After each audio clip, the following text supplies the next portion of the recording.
Continuamos no noso magazín. Temos aquí o despistado de Xulio Xulio Fernández González, ele é presidente da Asociación Ecoloxista Matar por Matar Non. E aparte deso, como sabrán todos vostedes, ele é piloto comercial, traballa no aeroporto de Vigo, está en contacto, pois bueno, cos pilotos, cos controladores, con toda a xente que traballa ali, non? Logo falaremos deso tamén un pouquichiño, pero primeiro queremos darlle a benvida. Moitísimas gracias por estar aquí connosco, Xulio, é un placer para nós. Placer é meu. Moitísimas gracias. Vos que divulgades o noso traballo, as nosas reivindicacións. Ben, quixera falar da Asociación Ecoloxista Matar por Matar Non, porque cales son os obxectivos desta asociación, Xulio?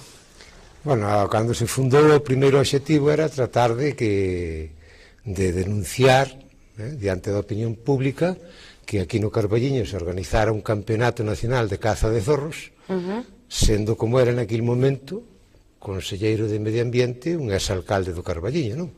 Parecía surrealista que un atentado dese tipo contra a fauna da nosa terra que se fixera precisamente no Carballiño.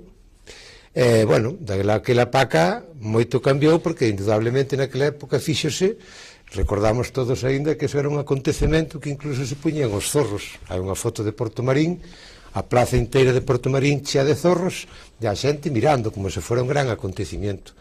Entonces, gracias, penso eu, que a nosa actividade e os grupos que colaboran con nós, porque este colectivo está formado por máis de 25 asociacións ecoloxistas, entre elas a Federación Ecoloxista Galega, a DEGA, Amigos da Terra, moitos outros. Gracias a eso, ahora conseguimos polo menos que xa a xente, a eles mesmos, os cazadores, que non fagan eso como unha cousa positiva, que se tomaran conciencia de que eso é algo negativo para a fauna, para a flora, para o medio ambiente e para Galicia en particular, porque ese tipo de cousas, por exemplo, en Castilla non se fan, porque ali por cazar hai que pagar todos os días 500 ou 600 euros, e fanse aquí porque aquí non se paga nada, que os donos das terras non cobran un can porque lle cacen nelas, danlle de comer aos animales o ano inteiro, e despois quen os caza son os totecor, e son os que levan o animal para a súa casa, e o señor que lle diu de comer o animal e que lle está prestando as súas fincas para cazar nelas, non lle dan un duro. Por eso se fan aquí eses campeonatos e non se fan no resto de España. Entón a xente hoxe, gracias a todo eso, tomou conciencia, e bueno, polo menos xa digo, xa se esconden, xa non salen ás radios a defender esas cousas, nin poñen os raposos á exposición pública, os cadáveres de centos de raposos na plaza pública para que a xente vai a mirar como se fora, eu que sei, os maios, non? Imagínate os maios en Orense, que vai a xente mirar, ali facían o mismo. Ben, pero co paso do tempo acadaronse máis obxectivos, non? Que esa caza do raposo. Bueno, sí, porque nós somos unha asociación que realmente non funcionamos como as demais. Entonces, nós, por exemplo, non andamos atrás de facer socios, non temos aí subvencións de nadie, non as pedimos tampouco. Os que somos, tamén é un grupo que non é moi numeroso, é de xente que incluso non se conoce, non? Porque nestes pueblos pequenos moitas cousas é mellor que non se sepan, non? Sin embargo, a cabeza visible ten nome e apellidos. Claro, pero bueno, precisamente a cabeza visible ten que ser alguén que non teña compromisos políticos, nin que non teña ningunha dependencia de que dos tejemanejes que hai normalmente nestes concellos pequenos. Ai, porque tú non sei que, ai, porque tú estás contra min, porque tú non me das cacicadas, en resumir, que hai aquí. Entonces estou eu, porque eu teño a miña vida, son independente, non me compre que nadie me enchufe nin no concello nin no outro sitio, e entonces, bueno, podo falar en nombre da asociación de todas aquelas persoas que por unha razón ou outra non poden falar. Julio, está vostede poñendo... cree vostede que a realidade da vida do que pasa nos concellos pequenos? Claro que eu creo todo o mundo. De feito, ya digo, a maior parte da xente que colabora con Matar por Matar non quere que sepan que están en Matar por Matar non.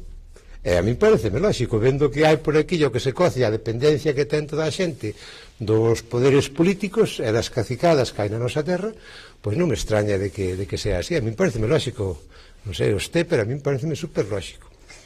Ben, cantos membros, non vamos pedir nombres ni moitísimo menos, pero cantos membros forman a asociación hoxe en día? Matar por matar non. Bueno, penso que non debe ser ese ningún problema. Hainos de aquí, hainos de fora de aquí tamén. Sí, por eso, non vamos pedir simplemente un número de persoas, non? Estamos entre os 20 e os 30 membros na asociación. Ben, esta pasada fin de semana estuveron en Pontevedra, se mal non... Si, estuvemos o sábado 29 estuvemos en Ponte Caldelas. E o anterior estuvemos en Rois, ali cerca de Padrón, na provincia da Coruña, que eran os campeonatos gallegos. E agora o día 29 foron os campeonatos nacionales que foron en Ponte Caldelas. Non estuvo vostede presente no altercado que houve esta fin de semana, non? Non, afortunadamente. A mí xa me tocan bastantes durante o ano na caza. Afortunadamente neso aí eu non estuve presente. E que opinión lle merecen este tipos de altercados? Pues tanto por parte de uns como dos outros, quero dicir. Non, pero que aquí o problema é que estes señores non sei que tipo de idea teñen, primeiro de pensar que os demais valen menos que eles, non? De que les poden pegar a calquera ou meterlle unhas non sei que, ou que teñen non sei quanto uns atributos masculinos como se os demais non estuveran, verdad? Entonces ese problema xa me tiño topado con il durante o ano inteiro, durante a caza tiño tido 50.000 problemas. Ahora mesmo temos no xuzgado asuntos, vamos, de amenazar con arma de fuego, de poñela no peito e de tal, cousas dese, non? E neste caso en concreto nin siquiera foi transcorrido o día, porque non, que nos aburren, non sei que, foi a primeira hora da mañá, e tampouco foi con ecologistas, nin con nada que lle anduvera poñendo sentiles ao zorro para que non lle tiraran o zorro, foi con dous periodistas. Estaban sei que axustando a cámara de vídeo, eso saberedes vos máis que a min, cun coche blanco, diante do coche, ca cámara, axustando a luminosidade, o que fora o fotómetro, non? E xa os agrediron, tiraronlle a cámara ao chao, pegaronlle unhas patadas á cámara. Estes señores son así. Eu penso que o problema que está habendo no medio ambiente en general é que non hai os cuidados que hai, por exemplo, no tráfico, que aquí, por levar o cinto, por calquera cousa, sempre te están vigilando. Aquí non, aquí o monte está totalmente abandonado. Hai obligación incluso de facer pruebas de alcoholemia que non se están facendo. Eu penso que o día que se empece a facer cumplir as normas, as pouquiñas normas que hai para protexer a naturaleza, xa camiñaríamos algo para diante, porque hai poucas normas e por encima as poucas que hai non se fan cumplir. E ademais non hai xente para facelas cumplir, porque nós dependemos prácticamente do SEPRON aquí do Carballiño, que son os únicos que nos botan unha man. Aquí os guardias de medio ambiente non se lle ve o pelo para nada en todo o ano. É a única vez que vexo os guardias de medio ambiente é nestes campeonatos do zorro. Cando acaba o campeonato, cae un banquete, entonces ali hai se caer a 10 ou 15 ou 20 guardias, cos coches, cos todos os terrenos. Eu pedín este ano vigilancia, este ano e os outros anos. A Delegación de Medio Rural prometeronme, pero eu non vi un guardia forestal ningún día de caza. E todos os conflitos que tuvemos, e todas as amenazas que tuven, e todas as invasións das nosas fincas, e todas as infraccións á lei de caza, e todas as actuacións que puxeron en peligro aos veciños, que é cazar nas carreteras, cazar ao lado dos pueblos, sempre quen interveniu foi a Guardia Civil. E teñen 2 axentes de servicio por día, que é mediodía de servicio, teñen que atender Punxín, Masido, Carballiño, Avión, o Irixo. Non hai interés e non se farán pruebas de alcoholemia, porque un señor a primeira hora da mañá que se meta a agredir a 2 periodistas que sabe que é o peor que pode facer. Agredir a un ecologista está mal, evidentemente, agredir a calquera. Agredir a calquera. Claro, a calquera. Pero ainda por encima, a un periodista que vai ali, é unha persona que é imparcial, que simplemente vai informar do que pasa. Vai facer o seu traballo. É facer un papel dese que estes señores xa perderon completamente o sentido da proporción, non? Decía vostede que vostede sufre altercados, bueno, ou que ve cousas que non deberían de ser durante todo o ano, non? Como se podría cambiar eso? Pois... Con vigilancia, claro, poñendo interés, que aquí neste país todo se move polo diñeiro. Aquí se dá diñeiro, contrólase as multas de tráfico. O tráfico move prácticamente 50% da economía. Falo de tráfico, multas, venta de coches, impuestos de rodaje, impuestos de hidrocarburos, en fin, o sea, peajes, construción de carreteras, porque non é o transporte que se anda aquí procurando. Aquí o que se anda procurando é desviar os cartos dos impuestos para as grandes empresas. Pois se fan carreteras e non se fan transportes públicos, non?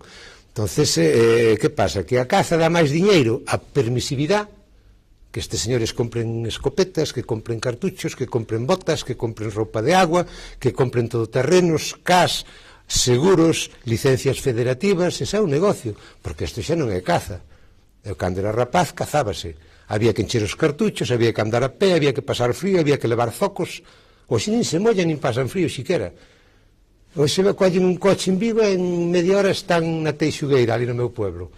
Antes, para ir de Carballiño a Teixugueira, había que coller o capiro en Carballiño, a hora que lle cadraba, era un coche que era mitad pasajeros e mitad gando, baixarse en Listanco e subir a pé hasta la arriba. O cazador e os CAS. Cartuchos había os que facer, había os que rellenar, costaban diñeiro. Bueno, Xulio, pero os tempos cambiaron, sí, gracias a Dios. Pero os animales non cambiaron nada. A única arma que teñen é escapar ou o seu corpo para se defender. Oxe, un cazador, xa digo, en 40 anos, xa non ten que fazer os cartuchos, xa non ten que pasar frío, xa non ten que se mollar, pode vir cos CAS desde Vigo nun remolque, pode entrar co coche que o meten, ademais, ao medio do monte, se só en 40 anos, porque o home sempre cazou con ventaxe, con arcos, con flechas, con machadas de sílex, xa sempre cazou con ventaxe, pero é que o que está pasando, e ainda por encima, que é o que matan? Faisás de granxa, coellos de granxa, perdices de granxa, e depois chega algún distes, vestidos de guerrillero, porque parece que van á guerra. Eu ando por ali todos os días vestido normal. Non me fai falta ese equipo todo, nin roupa de camuflaxe. É que veñen matar. Pero, todo de granxa. Vostede é cazador, está en contra dos cazadores ou está en contra da ilegalidade que se fai esa caza? Claro, estou en contra da ilegalidade. Non está en contra da caza en sí, sino da forma que teñen os cazadores. Explíquenos vostede. Para mí, todos os cazadores que eu conocín, cando eu era novo, ningún se dedica xa a isto. Porque isto non é cazar, eso. Vas ir matar un coello de granxa, un faisán que os vexo eu no pueblo, que o soltan 15 días antes da caza, e veñen ao pueblo buscar comida. As perdices que te tens que baixar do coche e asustalas para que salgan do medio da carretera. Eso é ser cazador? Non, hombre, eso non é ser cazador. Entonces, cando había caza que se iba ali ao lado, matabas un coello e racionabas os cartuchos porque os tiñas que facer, tiñas que comprar a pólvora, eso era cazar. Ahora que chega un señorito distes vestido de guerrillero ao pueblo e cando di, mira, este non é cazar, que te chame de ecologeta ou urbanita, cando urbanita é ele, porque eu vivo no pueblo, non? O sea, eu estou... Podría incluso estar a favor da caza, de un día matar un animal, pero xa que se estean matando animales que se botan no monte para ser con esa finalidade, porque non hai, e pois que non se coide, botas para esperar a que críen, que se adapten, e mátalle os netos. Non, xa hai que matar ao día seguinte aos que soltaron. Eso non é cazar. E pois, por suposto, ainda por encima, como entre as xestas e entre os toxos non lle poden tirar, póñense nas carreteras, arriesgando a usted, a min, a calquera... Canta xente morre todos os anos por disparos accidentales de cazadores, xente que iba paseando pola carretera. O sea, malo o que están facendo, é malo como o están facendo. Nin eso é caza, nin eso é caza, nin se está respetando a pouca normativa que hai para controlar esta actividade. E non hai normativa, ademais, porque non hai as leis, pero non hai xente suficiente para vigilalos. E ademais, porque xa digo, que foi como empezou esta historia toda, que fun polas ramas, dá máis diñeiro a caza descontrolada, porque hoxe o que se trata, eso non é un deporte, hoxe o que se trata é de mover o diñeiro. Hoxe coa disculpa do diñeiro xustifícase calquera inmoralidade. Hoxe que se trata é de vender escopetas, de vender cartuchos, de vender roupa de caza, todo terreno, remolques, coches. Entonces hoxe é máis negocio non facer cumprir as poucas leis que hai para regular a caza e para controlar o medio ambiente, e iso move máis dinheiro que se te posa a controlar, porque te posa a controlar e dicir a un cazador, mira, tú é que non podes disparar a menos de 50 metros dun camiño, dunha pista, que é o que di a lei. Bueno, pois ponte 50 metros. Non, é que ali hai outra pista. Entón, usted non pode cazar aquí. Entón, claro, se empezamos así, a xente deixaría de cazar e acabaría o seu negocio. Xa.